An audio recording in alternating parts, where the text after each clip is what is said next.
For you. All right. This meeting is being recorded. Peace. What's going on? What's good? This is your boy Solarmind. I got a very special guest. He goes by the name of Landy Christ. I want y'all to know that this man is making some extraordinary claims. So pay attention.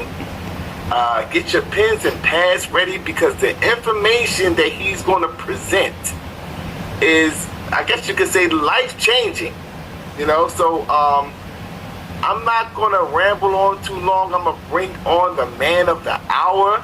Once again, he goes by the name of Landy Christ. I will allow him to introduce himself and inform you guys of what he's going to be talking about today. So without further ado, what's going on, Landy? Thank you very much for that very warm introduction, Solar.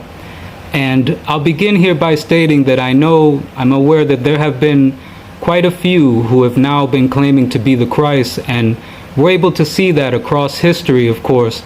And what I'm going to do is to make sure that I don't miss out any detail is that I actually wrote out an introduction here, which I will be sharing.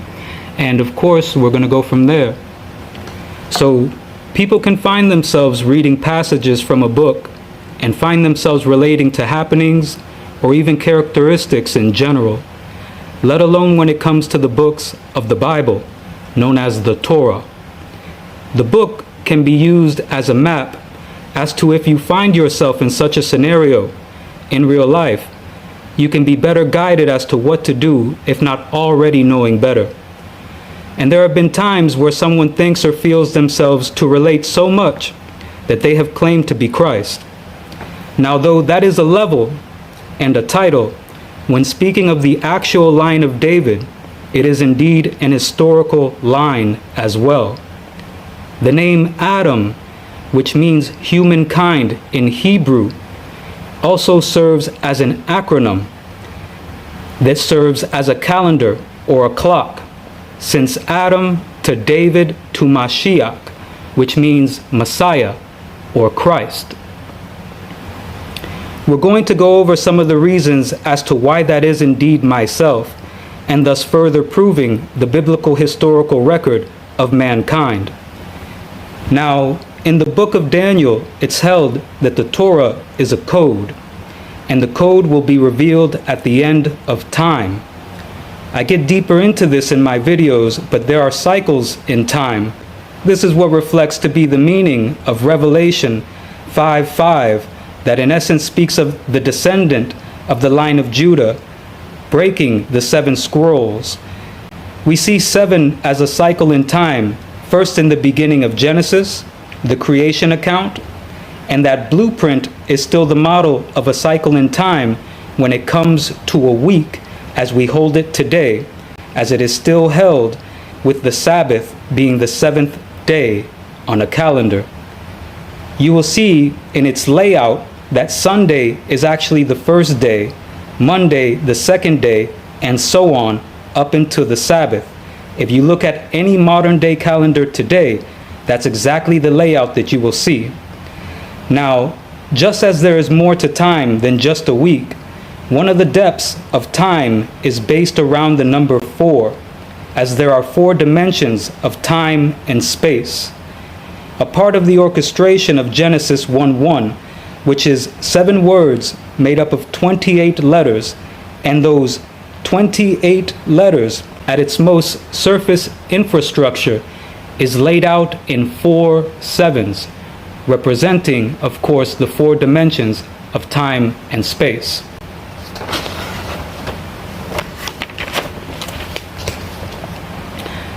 Thus, a signature of God that the scepter shall never depart from Yahudah is the fact that Yahudah is the 4th son of Israel. Again, a direct parallel to the 4 dimensions of time and space, which God created and, of course, throughout all time, controls. So getting back to the Torah being a code revealed at the end of time, new interpretations in the book of Exodus are that God encoded the entire Torah in a crystalline substance. New interpretations of the text now suggest the entire Torah was encoded into a crystalline substance, not necessarily a crystal, but a crystalline substance. This is realized as a revelation, as science has discovered a fourth stage of intracellular water structure, which is a crystalline lattice, which facilitates energy and information transfer. A liquid crystal type of water in the cell that facilitates energy and information transfer. That is proven scientifically and perfectly overlays God encoding the entire Torah in a crystalline substance. The entire Torah was encoded into a crystalline substance. Further proving Genesis 11, verse 1, that the world was of one language and ultimately that all others streamed from that, are that there are pyramid texts found to be of the most ancient Hebrew we know of today. That script has been called Hieratic, which archaeological discoveries reflect is not younger than hieroglyphics and ultimately not younger than cuneiform as well.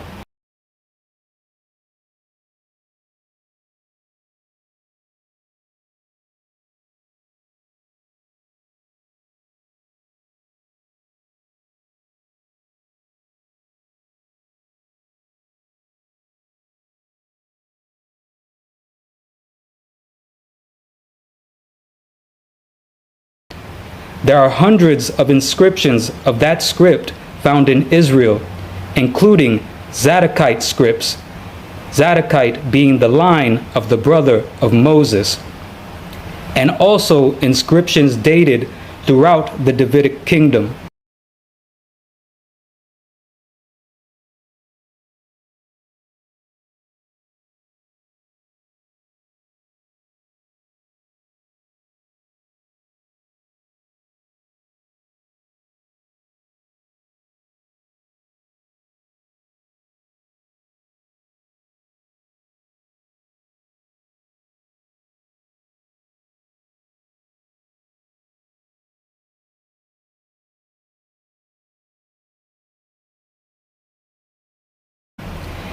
Mentioning pyramid a moment ago, and further proof of Genesis 11 verse 1, is the construction of the pyramids around the world, having bodies of water underneath them, which ultimately serve as being capable of physioelectricity.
This is in line with the scientific discovery, holistically, of the fourth stage of intracellular water, that there are two types of microcrystals in the brain, a part of the body's capability of physioelectricity, which in essence activates the pineal gland like a cell phone, as our very DNA is proven to be a fractal antenna capable of picking up electromagnetic fields in the range of radio frequency.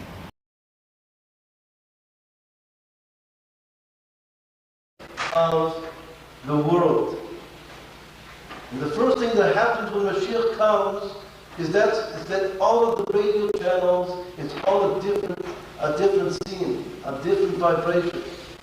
In 2002, scientists made the exciting discovery that calcite microcrystals exist on the pineal gland, and that these crystals can interact with electromagnetic fields. These crystals have piezoelectric properties with excitability in the frequency range of mobile telecommunications. They theorize that the interactions of these crystals with global system for mobile telecommunication waves could constitute a new mechanism of transduction of the pineal membrane. What this means in layman's terms is that our pineal gland is a cell phone. The wireless transmitter that links us with universal consciousness is our pineal gland. This realization of as within, so without, that I have been blessed with,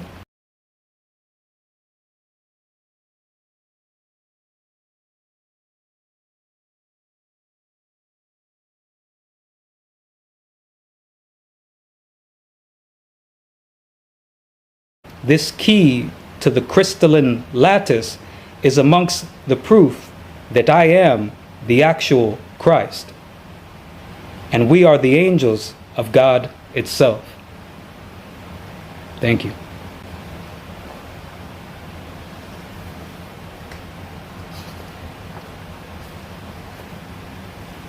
So I guess we could get into the meat and potatoes of your claim.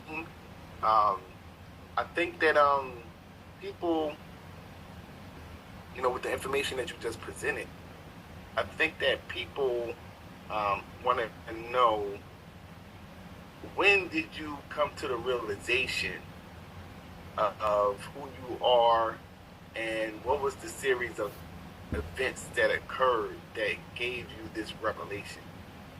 I appreciate that question, and of course, I just want to fill in before I begin to answer one more time that of course I will be adding in the slides to what it was I was discussing, just to visually make it available as well. And thank you for that question. Now, it has been held that when the Mashiach, the Messiah, the Christ comes, that he will come absent-mindedly.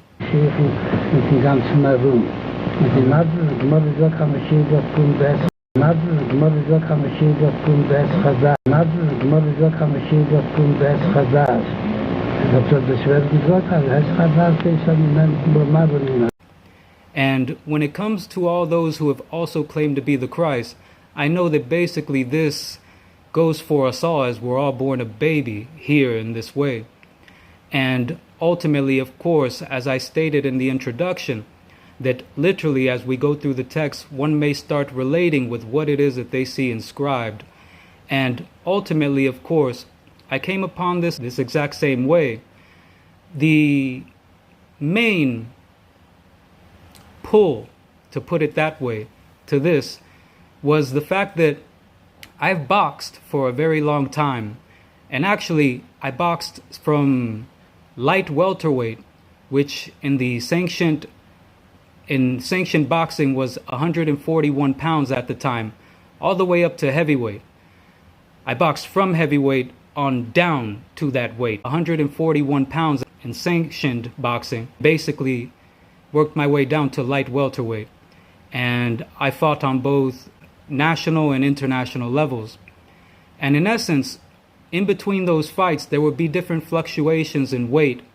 And ultimately, living that lifestyle at the time, it basically caught up that, in essence, my heart would begin to speed up if someone made me laugh out of nowhere. And these different occasions that usually it should be nothing at all, my heart would begin to speed up, and ultimately I would pass out at one point.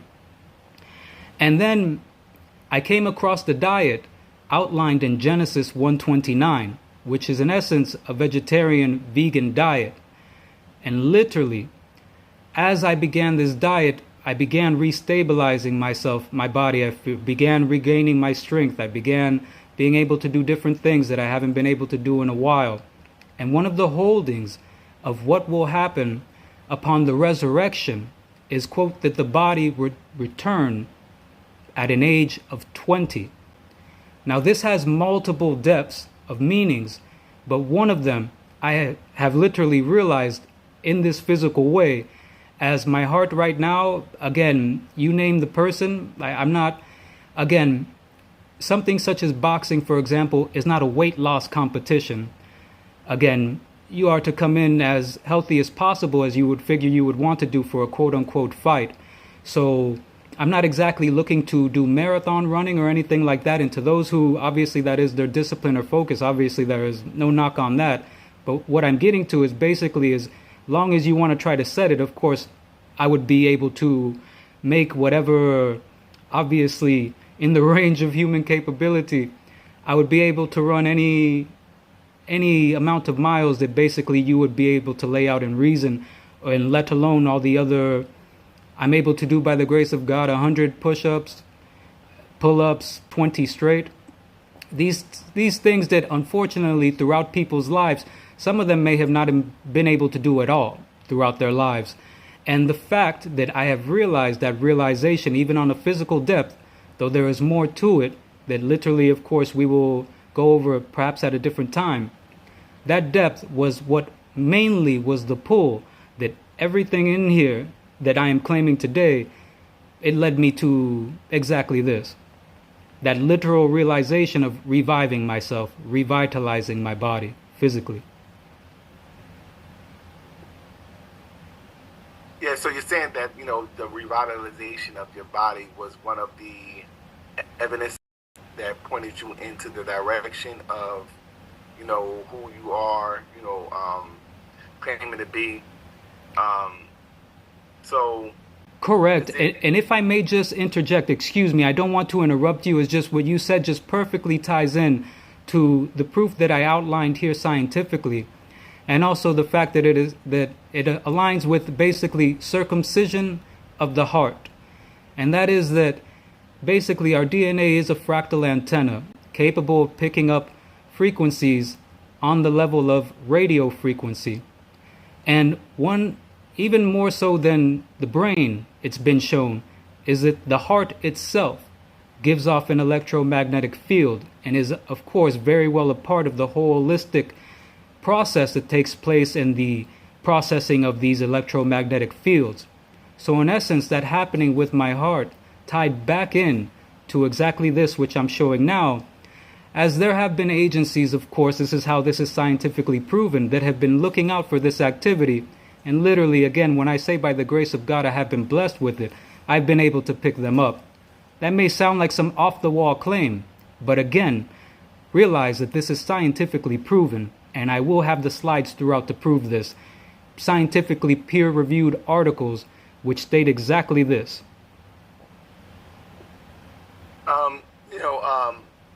I got a quick question before I allow you to get back into your information. Now, what did Christ come to do? Like, what is the significance? I heard different versions of the return of Christ. Like, some say he's coming with the sword. Some say he's coming to reestablish, you know, Israel. Some say that, you know, when he comes back, he's going to, you know, take people back into heaven with him. He's going to, you know, and I heard different versions from different religions. So,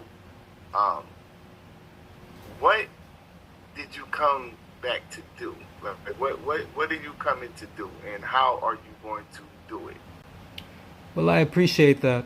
And first and foremost, again, this is something that perhaps can't be fully encapsulated in just this conversation in the moment. But speaking first and foremost of the sword, if I may, I know as you and I were speaking and preparing to conduct this discussion here, we were speaking of potentially future debates as well. And it's held that when I come, it will be with the sword of the mouth. And of course, this directly is in parallel with what you were just speaking of in regards to coming with the sword. And in essence, I want to also give respect to all those who, of course, not even having to necessarily have such a reality that they have claimed. Because again, anyone standing on the truth of God has come up against those who have literally tried to claim that it's false on whatever levels that they do that on. So, in regards as well to your question of restoration, it's also said and promised ultimately that to the world there will be returned a pure language. Now, in any language, of course, 1 plus 1 is going to equal 2.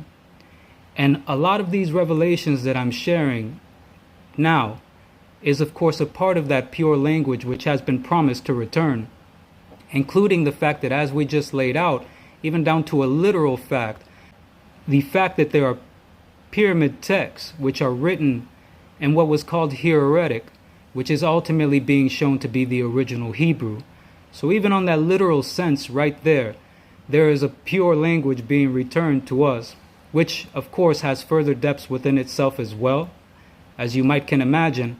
And on top of that, it is the coming together of this scientific proof.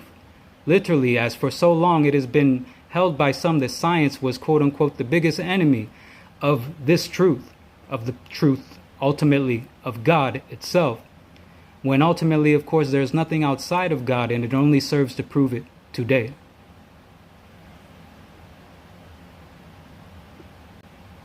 Okay, is there any more information that you have to break down pertaining to the claims that you are making?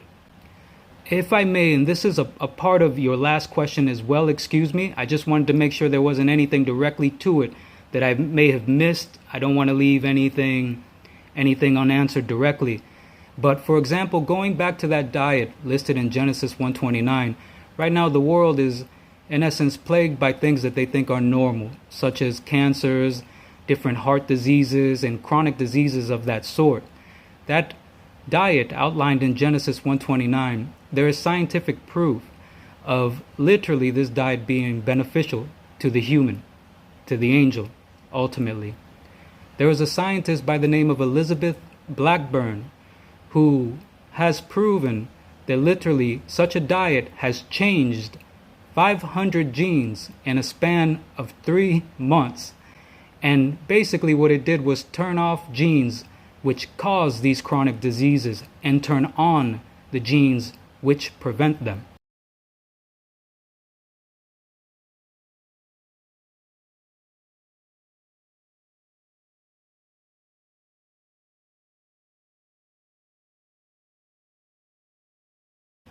So again, this is a conversation that perhaps cannot be fully touched in regards to this meeting right now, but of course it gets much deeper in regards to what comes with this cycle in time.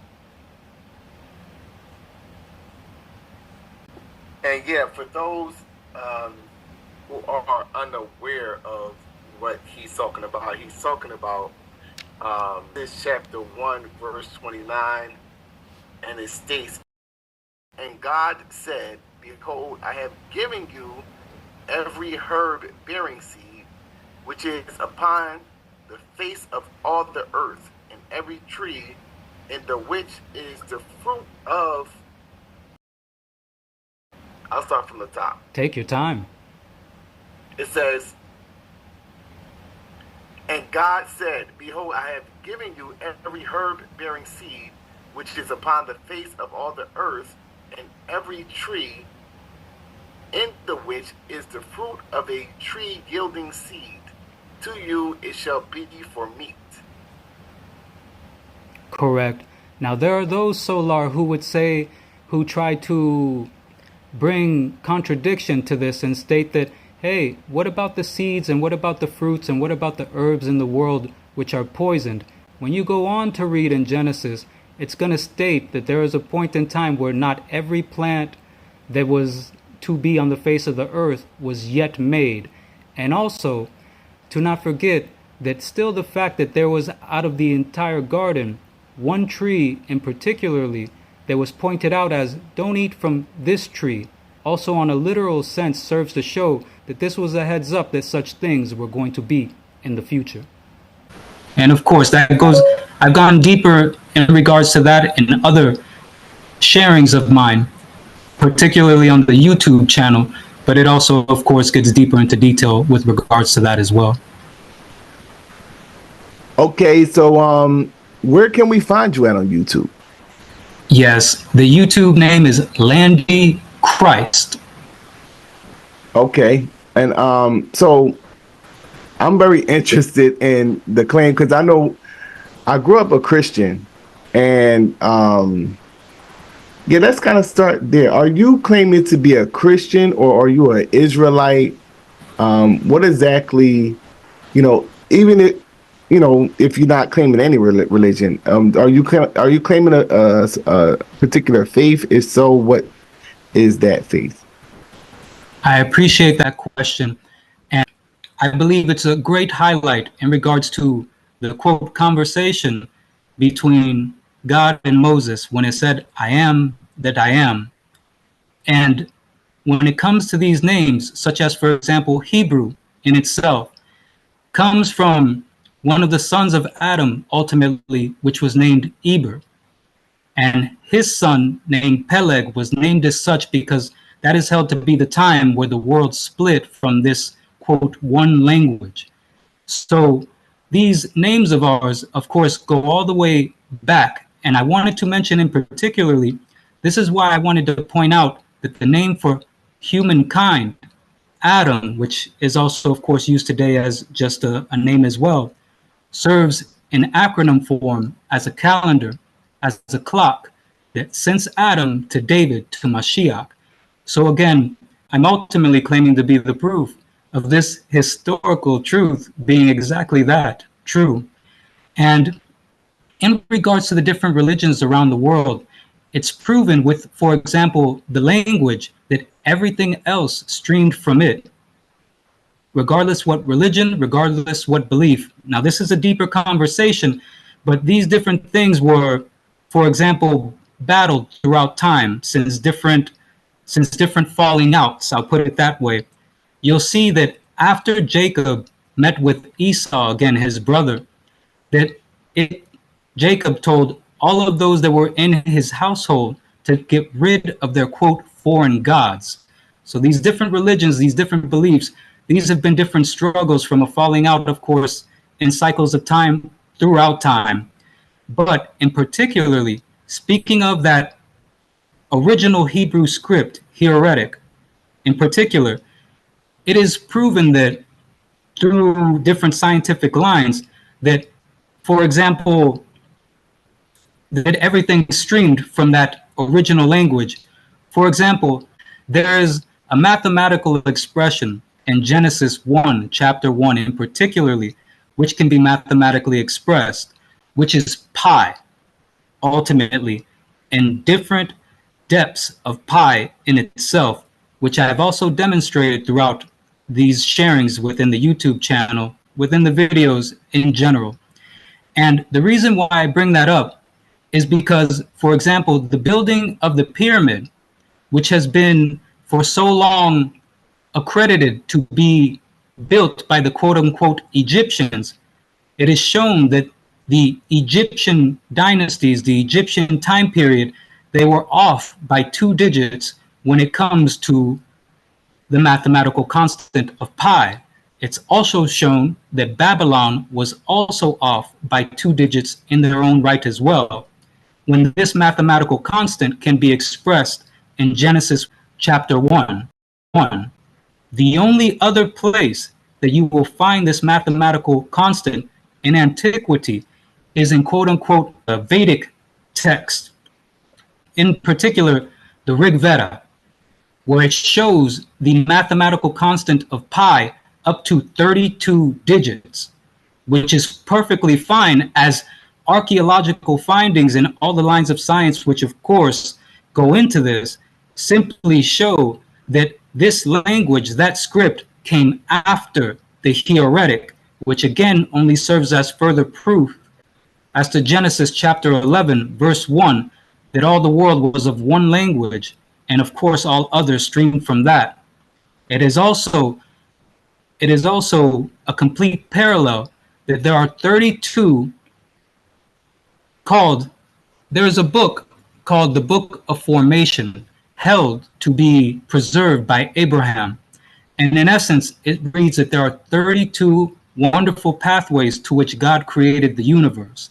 And now the fact that that Rig Veda comes out to 32 digits is in no way something which is paralleled for no reason at all, particularly when science today proves that there are actually up to 32 senses when it comes to the human being, versus the ones that you might regularly have been familiar with, such as, of course, sight or smell, that there are actually 32 of them, completely in line, of course, with the 32 pathways to which God created the universe, completely in parallel with this. So in all cases, of course, as this information in time continues to go forward, these things will continuously be revealed as to how exactly it is they connect with one another, as these things all streamed from one language ultimately, from one teaching ultimately. And in essence, it will be proven that it did indeed come from Adam and Eve. And if anyone in particularly thinks that that is something that is an outrageous claim, I'd like to point out that today, not only do all of these scientific facts indeed align in the way that I stated that they do, but there are those today who consider themselves modern that would have a difficult time writing in cursive today. And when you look back at what this hieratic script looks like, quote unquote hieratic, well, you will see this is something that was not taught by any ape, to say the least. Okay.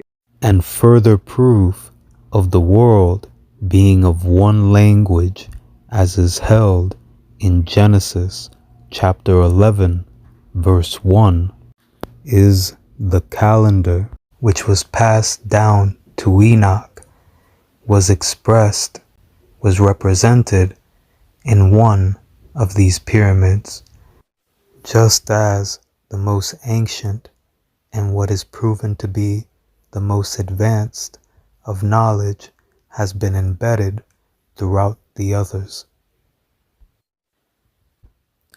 The phenomena that takes place at the equinox is held to represent the 7 days of creation. And now here we'll see the parallels, or closer put, the reflection, and how this calendar is represented in this castle, this pyramid. In the Dead Sea Scrolls, we have numerous documents who are talking about solar calendar, of pre-calculated calendar emerging, commencing in the spring.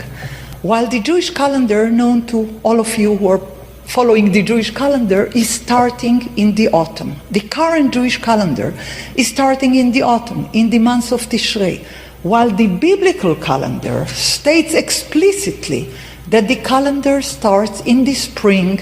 In the book of Exodus 12, we are told that the calendar is commencing in the month of the spring, the first month of the year, where the year is starting as a divine declaration of the beginning of freedom, of the epoch of freedom.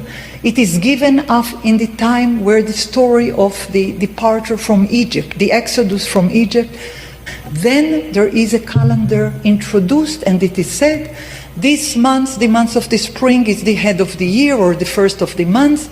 You would always start to count from the first month. Is the presence of a solar calendar, a calendar which the writers ascribe to a mythical ancient past. The people who had authored the book of First Enoch, it's called the Ethiopian Enoch because it was first known to us in the language of Giz, which is an Ethiopian language, Semitic Ethiopian language. In the book of Enoch, chapter 72-82, is telling us in great detail on the calendar of 364 days. In the book of Psalms that had been found in Qumran, entirely different genre, Psalms.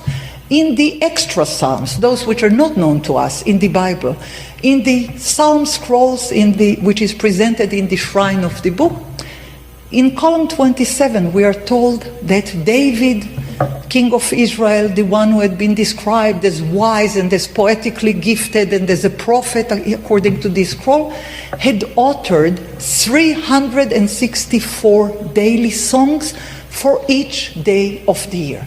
He further had authored 52 sacred songs for every one of the Sabbaths of the years. He further authored 18 special songs for the holidays of the year.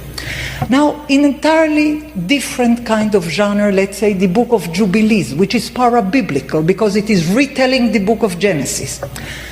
In the book of Jubilees, we are told that Noah had stayed in the ark 364 days, which are divided equally to 4 seasons of 91 days, commencing in the spring.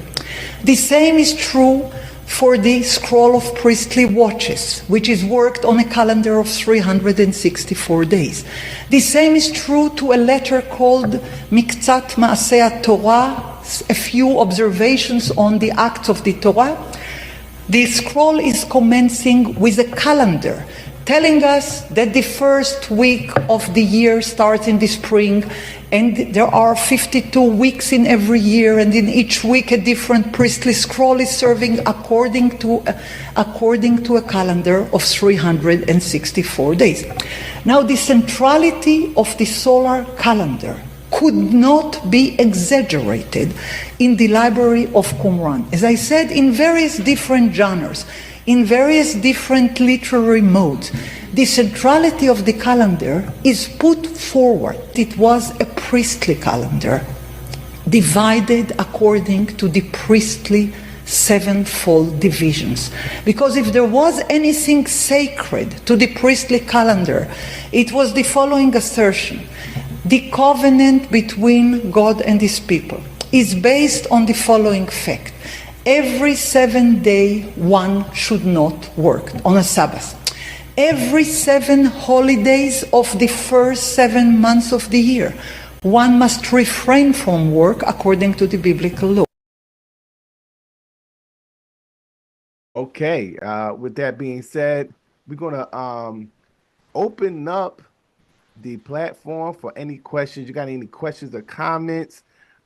Feel free to ask them now. I'm going to drop the link inside of the chat room so you could come up and ask any question that you like.